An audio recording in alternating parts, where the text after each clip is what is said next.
वचन, ये वचन प्यारा वचन।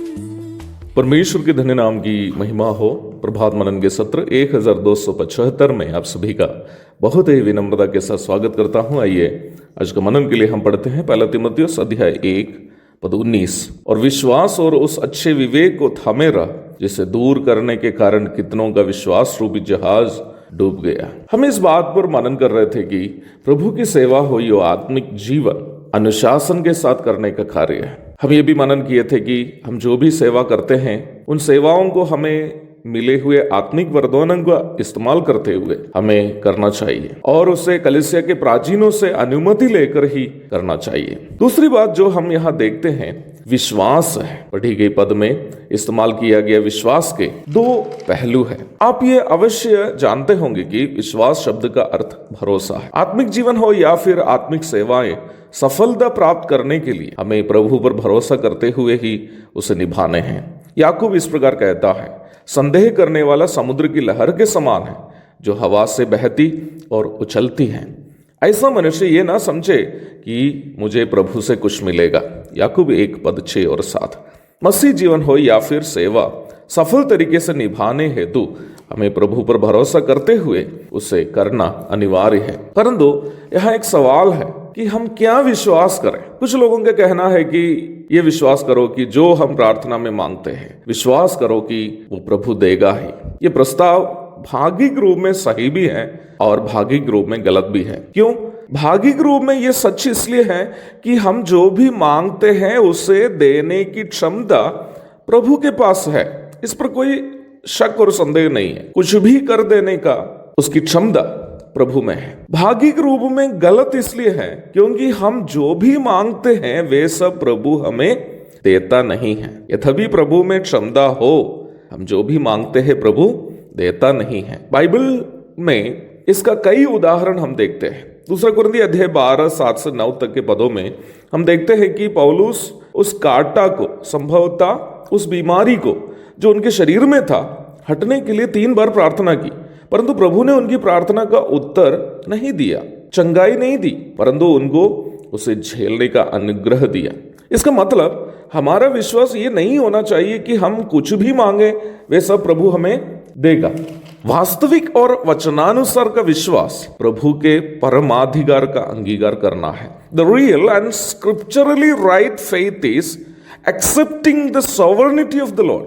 My life is not mine but God's. So he has every right to do whatever he wants with it. मेरा जीवन मेरा नहीं है बल्कि प्रभु का है, इसलिए मेरे जीवन से कुछ भी करने का अधिकार उनको है। विश्वास के संबंध में प्राथमिक रूप में हम सीखने की शिक्षा यही है। परंतु इस प्रकार के एक विश्वास में हमें तसल्ली देने वाली बात यह है कि प्रभु हमारे जीवन में अपनी इच्छा के अनुसार क्या कुछ भी करे वे सब मिलकर भलाई ही को ही उत्पन्न करेगा। रोमी अध्याय 8 पद 28।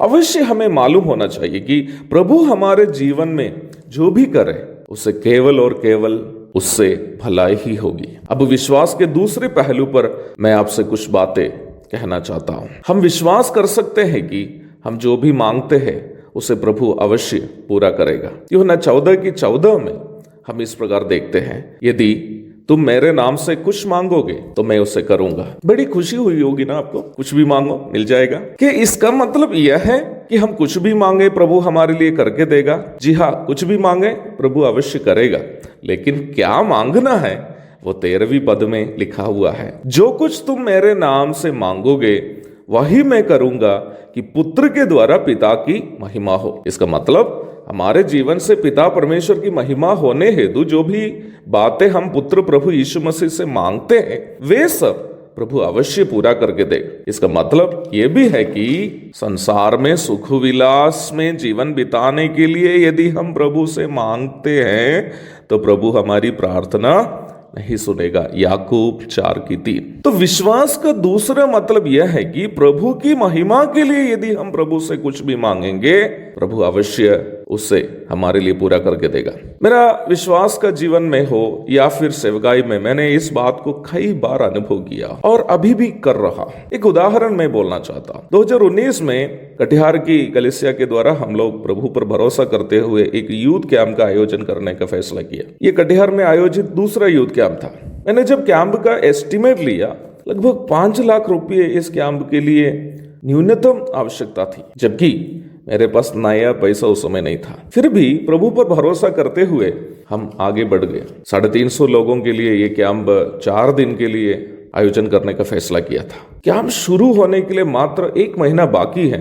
जिस क्रिश्चियन स्कूल में कैंप आयोजन करने का फैसला किया था, वे लोग स्कूल देने से इनकार कर दिया। ये हमारे लिए झटका देने वाली एक घटना थी। परंतु जब मैंने इस बात सुनी, मैं और जास्मिन मेरी पत्नी बैठकर प्रार्थना की। प्रार्थना के बाद जास्मिन हमसे बोली, आप जरा ऋषि से पूछिएगा ना, वो कुछ ना कुछ तो जरूर मदद करेगा। ऋषि हमारे भूतपूर्व मकान मालिक का बेटा था और सिख परिवार से ताल्लुक रखता है और बजरंग दल के एक कार्यकर्ता भी है।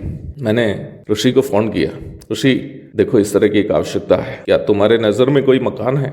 ऋषि ने कहा, भैया मैं 10 मिनट में आपको कॉल बैक करता हूँ। 5 मिनट के अंदर वो मुझे कॉल किया। उस समय दोपहर 1 बज रहा था। वो मुझसे कहा, भैया जल्दी आइए, मैं एक जगह में बात किया हूँ, आपके लिए 50% का डिस्काउंट भी किराए पर कर दिया। और मैंने कहा, ऋषि अभी 1 बज रहा है, हम 4 बजे आएंगे आपके पास। आपको पता है ऋषि ने क्या जवाब दिया? ऋषि बोला, भैया प्रभु की सेवा के लिए सुबह दोपहर शाम नहीं होता है। उस बजरंग दल के कार्यकर्ता मुझसे इस प्रकार कहा तो मुझे बड़ा शर्म लगे।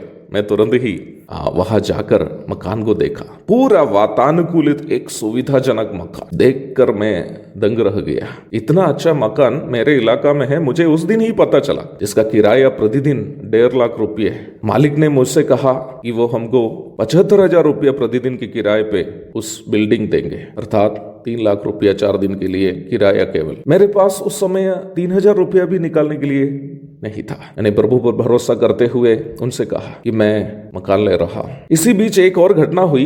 मीटिंग में मेरा एक वक्ता अमेरिका से आने वाला था, जो मेरा एक आत्मिक पुत्र के कहने पर इस मीटिंग के लिए आ रहा था। मुझे मिली हुई कुछ सूचनाओं के अनुसार मैंने उनका इनविटेशन को कैंसिल कर दिया, जिससे मेरा आत्मिक पुत्र बहुत मुझसे नाराज हो गया और उन्होंने कहा कि सर, मैं उनकी कलीसिया से आपके कैंप के लिए कुछ मदद भी भेजने वाला था। अभी आप उनका इनविटेशन को कैंसिल कीजिएगा, मैं उस मदद कैसे भेजूंगा? मैंने उनसे कहा, बेटा ये कैंप प्रभु पर भरोसा करते हुए मैं कर रहा हूँ, प्रभु संभालेगा, तुम चिंता नहीं करना। उस कलीसिया से मुझे कोई मदद नहीं मिली। प्रियो, मैं ज्यादा बोलकर समय नष्ट करना नहीं चाहता। बिल्डिंग के लिए मुझे 1 लाख रुपया एडवांस देना था, मेरे पास नहीं था। मेरा मित्र और प्रभु में भाई पीसी प्रसाद से 1 लाख रुपया उधार लेकर मैंने एडवांस दिया। कैंप का शुरुआत के दिन में भी मेरे पास खास कुछ रुपये नहीं था और कैंप समाप्त होने के बाद मैंने जब हिसाब किताब किया, कैंप का पूरा खर्च 7 लाख रुपये पार हो गया था और मेरे हाथ में लगभग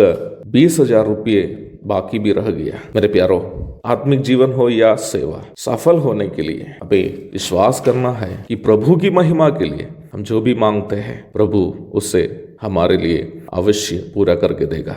एक और शुभ दिन की धन्य कामनाओं के साथ आज का मनन को मैं यहाँ समाप्त करता हूँ। प्रभु आप सबको आशीष दे। आमीन।